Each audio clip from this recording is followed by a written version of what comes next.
ঠাকুর, মা ও স্বামীজির চরণে প্রণাম নিবেদন করে শুরু করছি স্বামী গম্ভীরানন্দ মহারাজ কর্তৃক সম্পাদিত উদ্বোধন কার্যালয় থেকে প্রকাশিত শ্রী রামকৃষ্ণ ভক্ত মালিকা।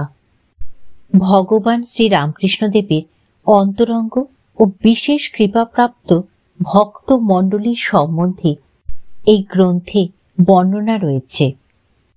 সর্বপ্রথমে পাঠ করব শ্রী রামকৃষ্ণদেবের পরম ভক্ত জগৎবিখ্যাত স্বামী বিবেকানন্দের কথা।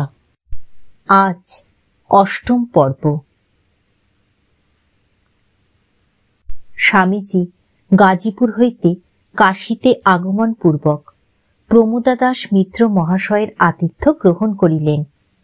গাজীপুর থাকাকালে সংবাদ পাইয়াছিলেন শ্রীরামকৃষ্ণ ভক্ত সুরেন্দ্রনাথ মিত্র মহাশয় কঠিন পীড়াগ্রস্ত। অধুনা সংবাদ আসিল যে ভক্তবর বলরাম বসুও শয্যাগত। ইহাতে বিবেকানন্দ বড়ই বিচলিত হইলেন, পরন্তু সেরূপ কাতরতা দর্শনে প্রমোদা দাসবাবু তাহাকে স্মরণ করাইয়া দিলেন যে সন্ন্যাসীর পক্ষে উহা অনুচিত, কারণ উহা মায়ারই রূপান্তর মাত্র। ইহার উত্তরে স্বামীজি জানাইলেন, বলেন কি, সন্ন্যাসী হইয়াছি বলিয়া হৃদয়টাকে বিসর্জন দিব? যে সন্ন্যাসী হৃদয় পাষাণ করিতে উপদেশ দেয়, আমি সে সন্ন্যাস গ্রাহ্য করি না। ফলে দেখা গেল যে হৃদয়বান সন্ন্যাসী অচিরে বলরামবাবু শয্যা পার্শ্বে উপস্থিত হইলেন, কিন্তু বিধির নির্বন্ধ কে খণ্ডাইবে? 13 এপ্রিল বলরামবাবু বাঞ্ছিত লোকে চলিয়া গেলেন এবং 25 মে সুরেন্দ্রনাথও শ্রীরামকৃষ্ণ পদে লীন হইলেন। 2 মাসাধিক মঠে অবস্থানের পর স্বামীজি 1890 খ্রিস্টাব্দে জুলাই মাসে পুনর্বার উত্তর পশ্চিমাভিমুখে যাত্রা করিলেন। পথ প্রদর্শক রূপে সঙ্গে চলিলেন তিব্বত ও হিমালয় ভ্রমণে অভিজ্ঞ স্বামী অখণ্ডানন্দ। এই ভ্রমণকালে নৈনিতাল হইতে আলমোড়া গমনের পথে স্বামীজি একটি বৃক্ষতলে উপবেশন করিয়া গভীর ধ্যানে মগ্ন হন এবং ধ্যানান্তে অখণ্ডানন্দকে জানান যে সেদিন তাহার এক অপূর্ব অনুভূতি হইয়াছে। অখণ্ডানন্দ পরে স্বামীজির দিনলিপি খুলিয়া দেখিলেন, লিখিত আছে, আমি আজ ক্ষুদ্র ব্রহ্মাণ্ড ও বিরাট ব্রহ্মাণ্ডের একাত্মতা অনুভব করিয়াছি। বিশ্বের যা কিছু সব এই ক্ষুদ্র দেহ মধ্যে আছে। দেখিলাম প্রতি পরমাণু মধ্যে বিশ্ব সংসার বিদ্যমান। আলমোড়ার অনতিদূরে স্বামীজি ক্ষুধা ও তৃষ্ণায় মূর্ছিত প্রায় হইয়া ভূমি শয্যা গ্রহণ করিলে অখণ্ডানন্দ জলের সন্ধানে গেলেন। এমন সময় সম্মুখস্থ গোরস্থানের রক্ষক এক মুসলমান ফকির একটি শশা খাইতে দিয়া তাহার প্রাণ রক্ষা করিল। যথাকালে বিদেশ হইতে প্রত্যাগত জগৎবিখ্যাত স্বামীজিকে যেদিন আলমোড়াবাসীরা মহা সমারোহে অভ্যর্থনা জানান, সেদিন সভাস্থলের এক কোণে ওই ফকিরকে দণ্ডায়মান দেখিয়া স্বামীজি তাহাকে আলিঙ্গনাবদ্ধ করেন এবং জনতার নিকট জীবনদাতা রূপে পরিচিত করিয়া দেন। ক্রমে তাহারা আলমোড়ায় যাইয়া শারদানন্দ ও কৃপানন্দের সহিত মিলিত হইলেন এবং সকলে একসঙ্গে উত্তরাখণ্ডের তীর্থ দর্শনে চলিলেন। ইতোমধ্যে অখণ্ডানন্দ অসুস্থ হওয়ায় হিমালয় ভ্রমণ শেষ করিতে হইল এবং চিকিৎসকদের পরামর্শ অনুসারে অখণ্ডানন্দকে সমভূমিতে প্রেরণ পূর্বক স্বামীজি অপর গুরু ভ্রাতাদের সহিত অগ্রসর হইয়া ক্রমে মুসুরি পাহাড়ের নিচে রাজপুরে তুরিয়ানন্দের সহিত মিলিত হইলেন। অতঃপর ঋষিকেশে আগমন পূর্বক তপস্যায় মনোনিবেশ করিলেন, কিন্তু সেখানে পৌঁছিবার কিছুদিন পরেই জ্বরাক্রান্ত হইয়া তাহার প্রাণ সংশয়ে উপস্থিত হইল। দৈবক্রমে একজন সাধু তথায় আসিয়া সমস্ত অবগত হইলেন এবং একটি ঔষধ প্রয়োগ পূর্বক আশ্চর্যরূপে তাহার জীবন রক্ষা করিলেন। ইহার পরে স্বামীজি কনখল, সাহারানপুর প্রভৃতি ঘুরিয়া এবং ব্রহ্মানন্দ ও অন্যান্য গুরু ভ্রাতাদের সাহচর্যে কিছুদিন অতিবাহিত করিয়া রোগ মুক্ত অখণ্ডানন্দের সহিত সাক্ষাতের অভিলাষে সদলবলে মিরাটে উপস্থিত হইলেন।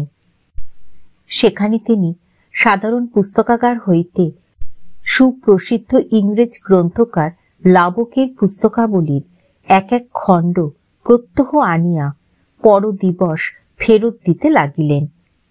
এইরূপে সমস্ত গ্রন্থাবলী শেষ হইল, কিন্তু গ্রন্থাগারিকের মনে সন্দেহ লাগিল, ইহা বস্তুত অধ্যয়ন নহে, পাণ্ডিত্যের খ্যাতি অর্জনের জন্য লোক দেখানো প্রহসন মাত্র। সন্দেহ একদিন কথা প্রসঙ্গে প্রকাশিত হইয়া পড়িলে স্বামীজি পরীক্ষা দিতে অগ্রসর হইলেন। গ্রন্থাগারিক বিভিন্ন পুস্তক হইতে প্রশ্ন করিতে লাগিলেন। স্বামীজিও সদুত্তর দানে তাহার সন্দেহ ভঞ্জন করিতে লাগিলেন। অবশেষে গ্রন্থাগারিকের পরাজয় স্বীকার করিতে হইল। এইরূপ অসাধারণ ক্ষমতা সম্বন্ধে স্বামী অখণ্ডানন্দের দ্বারা জিজ্ঞাসিত হইয়া স্বামীজি বলিলেন, আমি এক একটি শব্দের প্রতি নজর দিয়া পড়ি না, এক একটি বাক্য একেবারে পড়িয়া যাই। মিরাটে 3 মাসেরও অধিক কাল যাপনান্তে স্বামীজি একাকী ভ্রমণ উদ্দেশ্যে সকলকে ত্যাগ করিতে দিল্লি চলিয়া গেলেন। কিন্তু কেহ কেহ নিষেধ না মানিয়াই কিয়ৎ দিবস পরে সেখানে তাহার সহিত মিলিত হইলেন। স্বামীজি তাহাদের সহিত কয়েকদিন কাটাইয়া পুনর্বার রাজপুতানা অভিমুখে নিঃসঙ্গ যাত্রা করিলেন। যাইবার সময় বলিয়া গেলেন, তোমরা আমার সঙ্গ ত্যাগ করো, আমি ভিতর থেকে ইঙ্গিত পাচ্ছি আমায় একা থাকতে হবে। তোমরা যাও, যেমন ধ্যান ভজন তপস্যা করছো তেমনই করো, আমি এবার একলা বেরুব, কোথায় থাকবো কাউকে সন্ধান দেব না। ফলত আমেরিকা যাত্রার পূর্ব পর্যন্ত তাহার সন্ধান তিনি দেন নাই বলিলেই চলে। যদিও ভালোবাসার আকর্ষণে বা ঘটনা চক্রে স্বামী অখণ্ডানন্দ, ত্রিগুণাতীতানন্দ, ব্রহ্মানন্দ, তুরীয়ানন্দ ও অভেদানন্দ বিভিন্ন সময়ে বিভিন্ন স্থানে তাহার সহিত স্বল্প দিনের জন্য মিলিত হইয়াছিলেন। দিল্লি হইতে ফেব্রুয়ারির প্রথম ভাগে 1891 খ্রিস্টাব্দে আলোয়ারে পৌঁছিয়া স্বামীজি জনসাধারণের মধ্যে আপনাকে অকাতরে বিলাইয়া দিলেন। বৈষ্ণবভাবে ভাবিত নগরবাসীরা স্বামীজির অশ্রুসিক্ত বদনে আবেগময় শ্রীকৃষ্ণ সঙ্গীত শ্রবণে সিদ্ধান্ত করিল, বাবাজি নিশ্চয় বৃন্দাবন চন্দ্রের দর্শন পাইয়াছেন, নতুবা আমরাও তো তাহাকে ডাকি, কিন্তু কই, আমাদের তো এমন তন্ময়তা হয় না। ক্রমে ক্রমে স্বামীজির উপস্থিতির সংবাদ আলোয়ার মহারাজের দেওয়ান রামচন্দ্রজির কর্ণে পৌঁছিল। সুশিক্ষিত ও অনুভূতি সম্পন্ন স্বামীজির প্রভাবে ইংরেজ ভাবাপন্ন মহারাজের মতিগতি পরিবর্তিত হইতে পারে ভাবিয়া একদিন দেওয়ানজি স্বামীজিকে নিজ গৃহে লইয়া গেলেন এবং মহারাজকে আমন্ত্রণ পূর্বক পরিচয় করাইয়া দিলেন। মহারাজ প্রশ্ন করিলেন, আচ্ছা স্বামীজি, শুনছি আপনি অদ্বিতীয় পণ্ডিত, তা আপনি তো সহজেই অনেক টাকা উপার্জন করিতে পারেন, ওই পথ ছাড়িয়া ভিক্ষা করিয়া বেড়ান কেন? স্বামীজি উত্তর দিলেন, মহারাজ, আপনি বলতে পারেন আপনি রাজকার্যে অবহেলা প্রদর্শন পূর্বক দিন রাত্রি সাহেবদের সহিত খানা খাইয়া শিকার করিয়া বেড়ান কেন? স্বামীজি এই অসম সাহসিক উত্তরে মহারাজ ক্রুদ্ধ না হইয়া সহজভাবে বলিলেন যে তাহার ঐরূপ করিতে ভালো লাগে। তখন স্বামীজি জানাইলেন যে তাহার পক্ষে ওই কথাই প্রযোজ্য। আলাপ চলিতে লাগিল। মহারাজ আবার কথা প্রসঙ্গে মূর্তি পূজায় অবিশ্বাস জ্ঞাপন করিয়া স্বামীজির অভিমত জানিতে চাহিলেন। ওই বিষয়ে যুক্তিতর্কে ফল হইতেছে না দেখিয়া স্বামীজি সম্মুখের প্রাচীরে আলোয়ারের মহারাজের যে ফটোখানি ছিল তাহা আনাইয়া দেওয়ানজিকে আদেশ করিলেন, ইহাতে নিষ্ঠিবন ত্যাগ করুন। উপস্থিত সকলে ভয়ে শিহরিয়া উঠিলেন। সাধু কি উন্মাদ? প্রাণীর ভয় পর্যন্ত নাই? তখন চারিদিকে সশঙ্ক নিস্তব্ধতা ভঙ্গ করিয়া স্বামীজি বুঝাইয়া দিলেন যে ছবিতে মহারাজ সশরীরে উপস্থিত না থাকিলেও তাহা স্মারক রূপে উহা যেমন শ্রদ্ধেয়, তেমনি ভগবানের প্রতীকসমূহ আমাদের পূজার্হ। অধিকন্তু বিম্ব ও প্রতিবিম্বে যেমন এক হিসাবে প্রভেদ নাই, মূর্তি ও ভগবানও তেমনি অভেদ। এইরূপে আলোয়ারে 2 মাস অবস্থান পূর্বক সকলের মনে ধর্মভাব, দেশাত্মবোধ, আত্মবিশ্বাস, প্রাচীন সংস্কৃতির প্রতি শ্রদ্ধা ইত্যাদি উদ্দীপিত করিয়া স্বামীজি 28শে মার্চ অন্যত্র চলিলেন। আলোয়ার হইতে জয়পুরে আসিয়া স্বামীজি তথায় প্রায় 2 সপ্তাহ যাপন করিলেন। জয়পুরে জনৈক বৈয়াকরণের সন্ধান পাইয়া তিনি তাহার নিকট পাণিনির অষ্টাধ্যায়ী অধ্যয়ন করিতে লাগিলেন। কিন্তু পণ্ডিতজি 3 দিবস ধরিয়া প্রথম সূত্রটির ভাষ্যের ব্যাখ্যা করিলেও স্বামীজির ধারণা হইতেছে না দেখিয়া জানাইলেন যে এই বিষয়ে তাহার দ্বারা আর কোনো বিশেষ উপকার সম্ভব নহে। ইহাতে স্বামীজি লজ্জিত হইয়া স্বয়ং যত্ন সহকারে 3 ঘণ্টা ধরিয়া ওই অংশ পাঠ করিলেন এবং যখন ধারণা হইল যে উহা সম্পূর্ণ হৃদয়ঙ্গম হইয়াছে, তখন পণ্ডিতজির নিকট ব্যুৎপত্তির পরীক্ষা দিতে উপস্থিত হইলেন। পণ্ডিতজি তখন তাহার সুচিন্তিত ব্যাখ্যা শ্রবণে স্তম্ভিত হইলেন। অনন্তর স্বামীজির ভ্রমণের ধারা জয়পুরের পর আজমির এবং তাহার পর আবু পর্বতের রমণীয় পরিবেশের মধ্যে 13শ শতাব্দীতে 8 কোটি টাকায় নির্মিত অপরূপ কারুকার্য মণ্ডিত জৈন মন্দির দর্শন। তিনি 14ই এপ্রিল আবুতে উপস্থিত হইয়া এক গুহায় আশ্রয় পান। পরে তিনি এক উকিলের বাড়িতে থাকেন। সেখানে ক্ষেত্রীর মহারাজ ও অন্যান্য বহু গণ্যমান্য ব্যক্তির সহিত স্বামীজির পরিচয় হয়।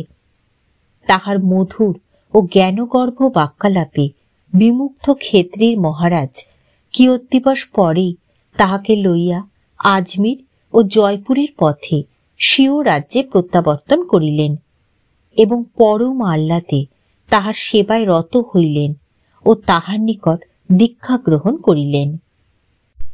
রাজসভায় নারায়ণ দাস নামে একজন অভিজ্ঞ বৈয়াকরণ ছিলেন।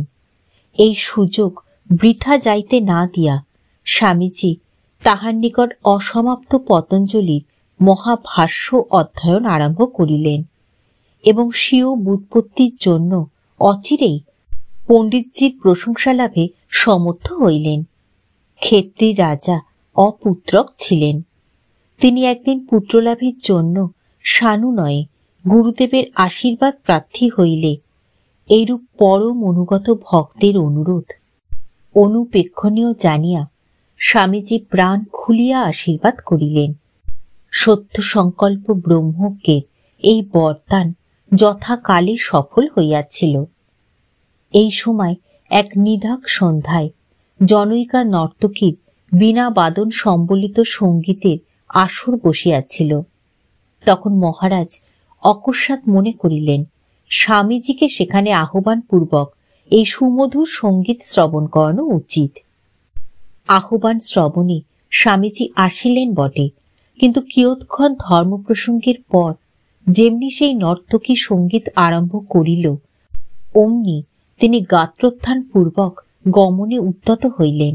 কিন্তু মহারাজ বিশেষ অনুরোধ জানাইলেন যে ইহা অতি উচ্চ স্তরের সঙ্গীত, শুনিলে তিনি আনন্দিত হইবেন। অগত্যা পুনর্বার আসন গ্রহণ করিতে হইল। লোকচক্ষে হীনা, সমাজে অবমানিতা রমণী স্বীয় সঙ্গীত মধ্যে অন্তরের করুণ মিনতি ঢালিয়া দিয়া সুরদাসের একটি পদাবলী গাহিতে লাগিল। ভক্ত কবি ভাব গাম্ভীর্যপূর্ণ এই অপূর্ব সঙ্গীত তারকাখচিত নীলাকাশের নিম্নে শান্ত নৈশ সমীরণে ভাসিয়া চলিল।